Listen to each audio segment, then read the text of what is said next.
The notification pops up on my phone again. Another photo of them together. My ex-husband and Rachel, my former best friend, at some pumpkin patch with my daughter. My 3-year-old daughter, who calls Rachel Mama Ray now. I throw my phone across my dingy studio apartment, watching it bounce off the thin, paper-like walls that shake whenever my neighbors walk too hard upstairs. 9 months ago, I thought I was suffocating in my marriage. Now I'm drowning in consequences I never saw coming. I should have known Rachel would betray me. She was always too good, too pure, too concerned about doing the right thing.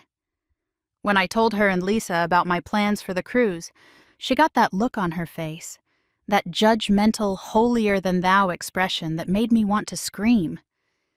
"You've been with Jake since high school," she'd said. "Doesn't that mean anything?"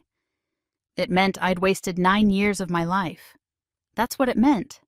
Jake and I got together when I was 17. He was 18, sweet, devoted, the kind of guy who brought me flowers to school and waited for me after every class. Back then, I thought it was romantic. By 26, it felt like a prison sentence. The thing people don't understand about marrying your high school sweetheart is that you never get to be anyone else. I went straight from my parents' house to playing house with Jake. Never lived alone, never traveled alone, never even slept with another man. While my college friends were having their hot girl summers and dating horror story adventures, I was picking out china patterns and planning a wedding at 20.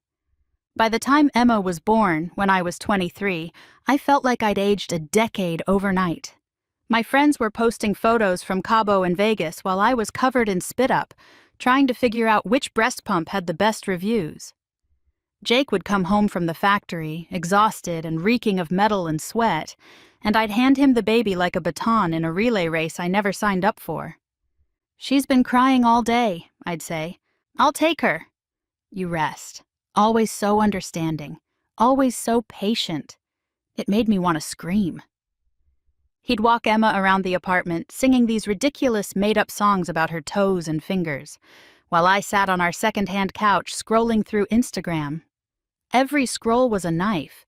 Brittany from high school in Mykonos, Ashley from my old job getting engaged to a doctor, my cousin Kelly at another wine tasting in Napa.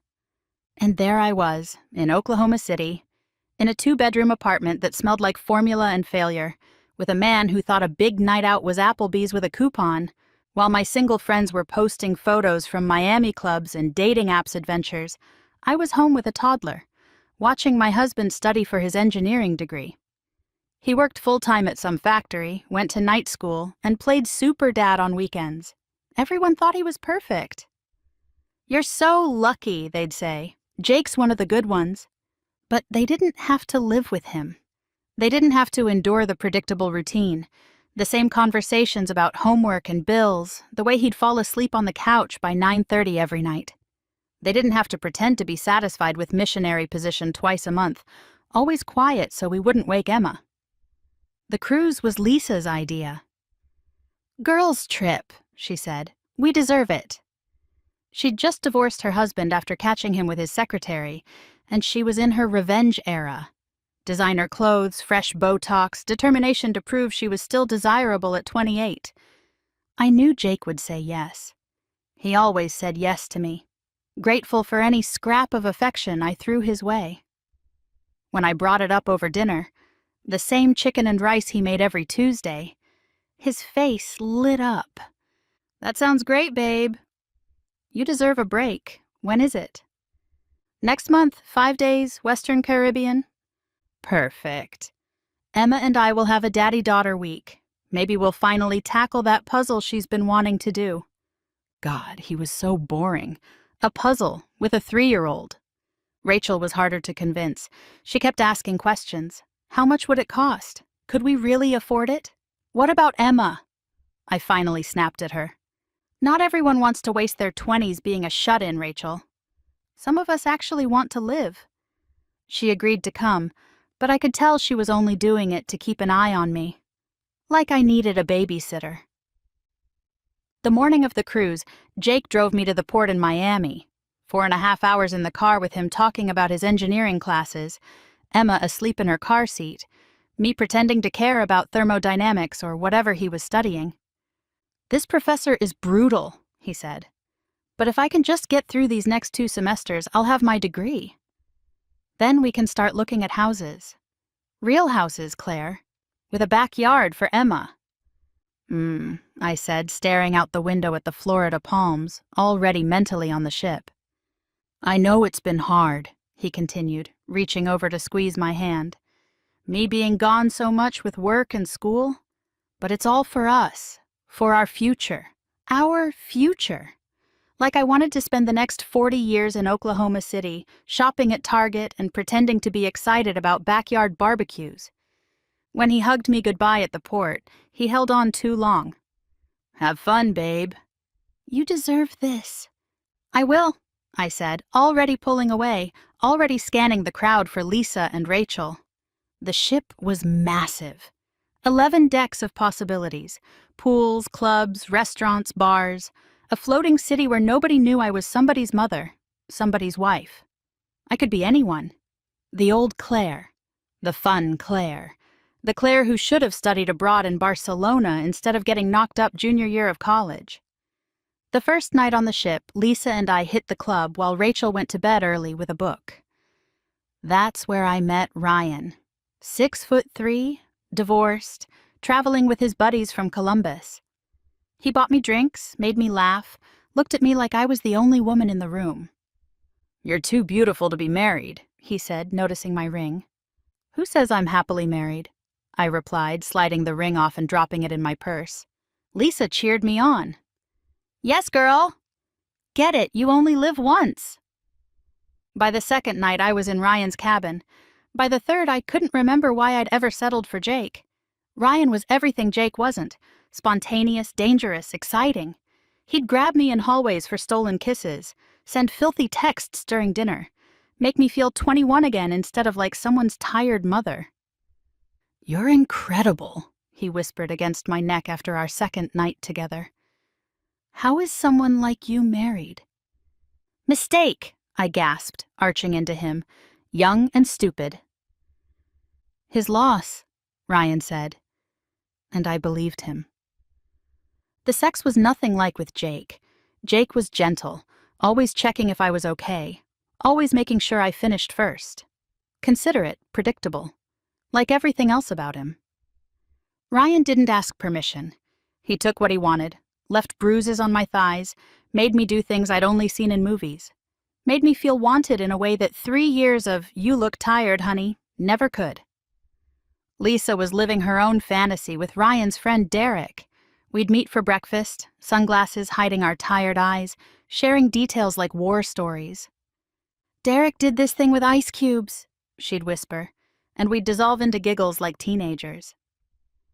"Ryan sent me a video," I'd counter, "of what we did yesterday." I can't stop watching it. Rachel would sit there with her fruit bowl and judgment, reading some self-help book about boundaries or mindfulness or whatever boring people read on vacation. Rachel figured it out on day 4. Found me sneaking back to our cabin at 6 in the morning, still wearing my dress from the night before. "What are you doing, Claire?" She looked at me with those disappointed eyes. "You have a family." "I have a prison," I shot back. "You wouldn't understand." "You're still single. You don't know what it's like to feel dead inside." "Jake loves you. Jake loves the idea of me, the high school sweetheart, the mother of his child. He doesn't even see me anymore. So talk to him.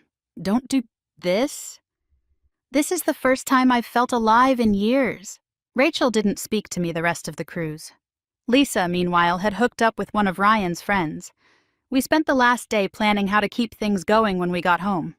Ryan lived 3 hours away, but we were sure we could make it work. Weekend trips, hotel meetups, a secret to make real life feel tolerable. Coming home was like putting on a costume. Jake had cleaned the house, done all the laundry, even baked cookies with Emma. "We missed you so much," he said, wrapping me in a hug that felt like chains. "Emma has something to show you." My daughter ran up with a crayon drawing. "It's our family!" 3 stick figures holding hands. Mommy, Daddy, Emma, happy. I looked at that drawing and felt nothing, just irritation that I had to pretend to care. "That's beautiful, baby," I lied, kissing her head while already texting Ryan under the kitchen table. Jake had made a welcome home dinner, my favorite lasagna that took him 3 hours to make from scratch. He'd even bought the expensive wine I liked, the $15 bottle instead of the $8 one he usually got. Set the table with our wedding china. Lit candles. "Tell me everything," he said, pouring my wine. "Was it amazing? Did you girls have fun?" "It was nice," I said, thinking about Ryan's hands on my body. "Relaxing. You deserve relaxing. I know things have been stressful with my schedule. But Claire, I have news." His whole face lit up. "I got the internship. The paid one at Chesapeake Energy. It's only 20 hours a week, but with my regular job, we'll finally be able to save some real money. More money for our prison." "Great. And get this," he continued, practically bouncing in his seat. "My mom offered to watch Emma on the weekends I have to study. So we can have some us time again. Date nights, like we used to. We never had date nights. We had teenage groping in his beat-up Honda, and then suddenly we had a baby, and bills, and his idea of romance was letting me sleep in on Saturdays." The next morning, while Jake was at work and Emma was at daycare, I sat at the kitchen table and practiced my speech. "I need space. This isn't working. We've grown apart." All the cliches that would let me leave without admitting the truth. But I waited one day too long. Jake came home early that Friday, the day before Emma's birthday. I was in the bedroom texting Ryan about meeting up that weekend. Didn't even hear Jake's car in the driveway. Didn't hear him calling my name. Only looked up when he was standing in the doorway, face white, hands shaking. "Who's Ryan?" My phone. He'd seen my phone. The messages were right there, explicit and undeniable. "I can explain." "Oh, you were with him on the cruise." Not a question, a statement. "While I was here with our daughter. While I was telling her every night that Mommy would be home soon. It's not what you think." "Get out." "Jake, please, we can talk about this." "Get out!" I'd never heard him yell before. Not once in 9 years. It scared me more than I'd like to admit. I packed a bag while he stood there watching, silent now, that horrible disappointment in his eyes worse than any anger. Emma was at daycare. Thank God for small mercies. I couldn't have handled seeing her face. "Where are you going to go?" he asked as I zipped my suitcase. "Lisa's." "Right, Lisa, of course." He laughed, but it was bitter. "Tell me something, Claire. Was it worth it?" I didn't answer. Couldn't answer. Because in that moment, with my marriage imploding and my daughter about to have her birthday ruined, all I could think about was how Ryan hadn't texted me back in 2 days. When I tried to hug Emma goodbye, he stepped between us. "You can see her tomorrow at her party. If you show up." "If I show up? She's my daughter." "Then act like her mother for once." The words hit harder than any slap, but not hard enough to make me stay and fight. I was already texting Ryan from my car, telling him I'd left Jake, that we could be together for real now. He didn't respond for 3 hours. When he did, it was just, wow. That's heavy. I did show up. Watched from the edges while Jake played perfect dad, helping Emma blow out her candles. Rachel was there, helping serve cake, avoiding my eyes. When I tried to talk to her, she walked away. When I reached for Emma, Jake swooped in with some excuse about nap time. That night I went to Lisa's apartment and cried. He's being so cruel, not letting me see her. "Babe, you cheated. What did you expect?" "You cheated too." "I'm divorced." Big difference. Even Lisa, Botoxed, bitter, and freshly divorced, was judging me. Jake hired a lawyer the next week, suggested we try counseling first. I agreed, thinking I could manipulate the situation, make him look like the bad guy, working too much, ignoring my needs, driving me into another man's arms. But Jake was smarter than I gave him credit for. He'd already told the counselor everything. The first session was humiliating. Dr. Martin, this older woman with kind eyes and a notepad, asked me to explain what happened. "We've grown apart," I started. "Jake's never home. He's either at work or school. I'm basically a single mother." "I see," she said, writing something down. "And how did that lead to the affair?" "I was lonely." "Had you communicated this loneliness to Jake?" "He wouldn't have understood." Jake spoke for the first time. "How could I understand something you never told me?" "You said you supported my going back to school. You said you were proud of me." "I was." "I am, but you were texting him during our counseling sessions." He pulled out his phone. "Would you like me to read them to Dr. Martin?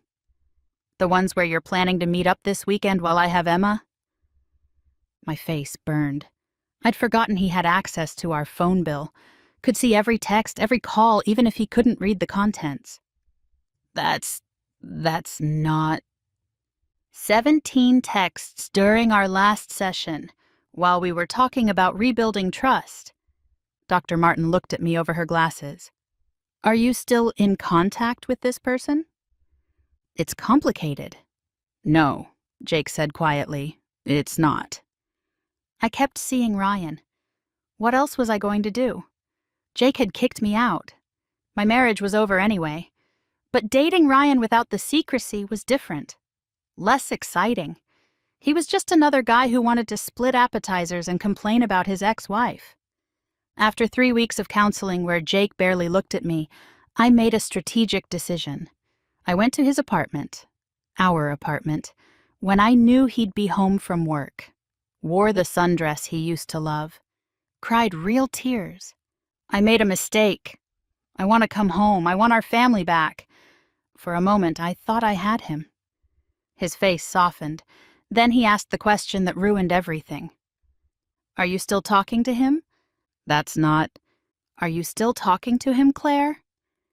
"We can work through this." "Are you?" "Yes." The softness vanished. "Then we're done here." "I can't just cut him off." "You can't cut off the man you cheated with to save your 9-year marriage. Got it. Please leave." That's when I realized I'd miscalculated. Jake wasn't going to forgive me. He wasn't going to fight for me. He was done. The divorce was quick. Jake didn't want alimony, didn't fight me on anything except custody. 50-50, no negotiation. I tried to use Emma as leverage once, threatening to take her away. Jake's lawyer shut that down with receipts, texts, timestamps, everything. "Your client abandoned her family home to pursue an extramarital relationship," his lawyer said in that cold, legal voice. "She's been living with friends, has no stable residence, and continues to prioritize her affair partner over her child's well-being. My client has been the primary caretaker while working full-time and attending school. Any judge would find his proposed custody arrangement more than generous." I wanted to scream that it wasn't abandonment, that Jake threw me out, but even my own lawyer told me to keep quiet. "You're lucky he's not going for full custody," she whispered. "Most fathers in his position would." The financial reality hit hard. No more shared expenses. No more Jake handling all the bills while I spent my part-time marketing job money on whatever I wanted. Now I had to pay for my own apartment, my own car insurance, my own everything. Plus child support. $300 a month? I gaped at the number. I can't afford that. "You make $35,000 a year," the mediator said. "He makes $28,000 while in school full-time. You're actually getting off easy." Easy. Nothing about sleeping on Lisa's couch felt easy. Nothing about begging my mom for money felt easy. Nothing about Ryan suddenly being too busy to meet up felt easy. Then the real betrayal happened. Rachel started coming around to see Emma during Jake's custody time. "Just checking on her," she'd tell me when I confronted her. "Someone needs to..." "I'm her mother." "When it's convenient for you." By December, I was seeing photos of them together. Jake and Rachel, my ex-husband and my best friend, the woman who judged me on the cruise now playing house with my family. It started innocently enough, or at least that's what they wanted me to believe. Rachel checking on Emma during Jake's custody time. bringing over casseroles because single dads need help sometimes, offering to babysit when Jake had evening classes. The first photo appeared on Jake's mom's Facebook. Thanksgiving dinner, Rachel sitting where I used to sit, helping Emma cut her turkey. Jake's mom had tagged her, so grateful for Rachel stepping up for our family. Stepping up? Like I'd abandoned them. Like I wasn't begging Jake for extra time with Emma every week. It's not appropriate, I told Jake during pickup, having her around Emma so much. Rachel's been Emma's honorary aunt since she was born, he said calmly. You're the one who chose to end their relationship when you ended ours. I didn't end anything. You threw me out. I asked you to leave after I discovered your affair. You ended our marriage the moment you got into another man's bed. Always so logical. Always so measured. It made me want to shake him. By January, the photos were everywhere. Rachel and Jake at Emma's dance recital. Rachel and Jake at the zoo. Rachel and Jake building a snowman with Emma in the front yard of what used to be my house. And the comments. God, the comments. You two are so cute together. About time. Emma's lucky to have you, Rachel. I called her, drunk on cheap box wine and rage. She actually picked up. How could you? I screamed, my words slurring. You were supposed to be my friend. You stopped being my friend when you asked me to lie for you. When you made me watch you destroy your family for some random guy you met at a club. Ryan and I broke up after 4 months. He met someone younger, someone without baggage, someone who didn't cry during sex because she missed her daughter.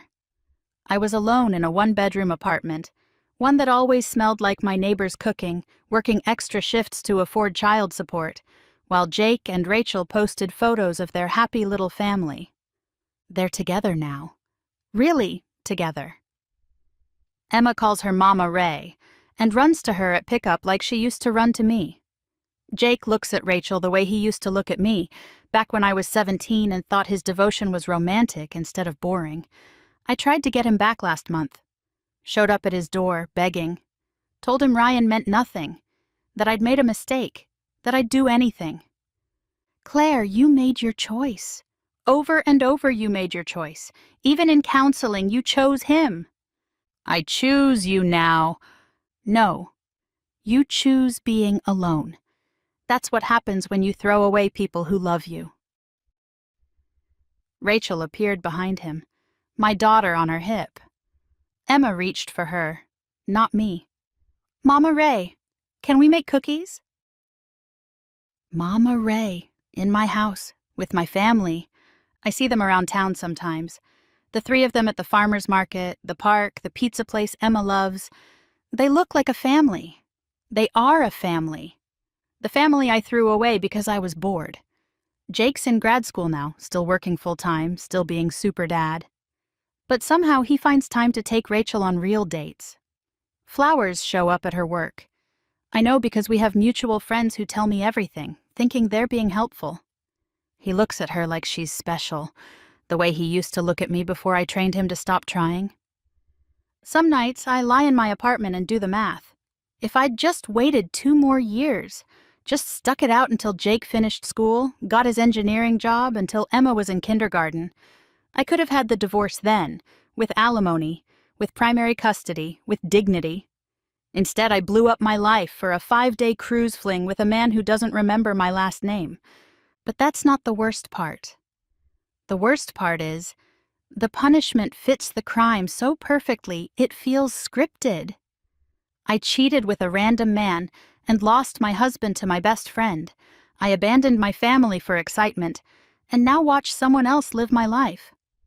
I thought I was too good for Jake's faithful love, and now beg for scraps of attention from men who see me as a desperate single mom. Rachel was right there on that cruise, watching me throw it all away, taking mental notes, apparently, waiting for her chance.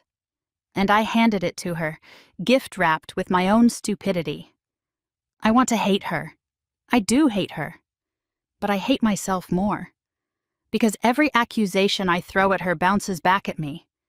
She stole my family? I abandoned them first. She betrayed our friendship? I asked her to lie for me first. She's playing mommy to my daughter? I chose a stranger's bed over Emma's bedtime stories first. Tomorrow is Emma's 4th birthday. Jake texted, not called texted, to confirm I'm invited to the party, at their house, the house I used to live in, where Rachel now sleeps in my bed, cooks in my kitchen, raises my daughter. I'll go, I'll smile, I'll give Emma the present I can barely afford. I'll watch my ex-husband and ex-best friend host the party I should be throwing. I'll see the life I had, the life I threw away, the life that's now theirs, and I'll know that every single second of pain is exactly what I deserve. The notification sound brings me back to the present. Another photo. This time it's Rachel's hand, sporting a new diamond ring. Not huge, just tasteful, simple, elegant. The exact kind of ring I always told her I wanted. Jake proposed. Of course he did. He's that kind of guy, the kind I threw away.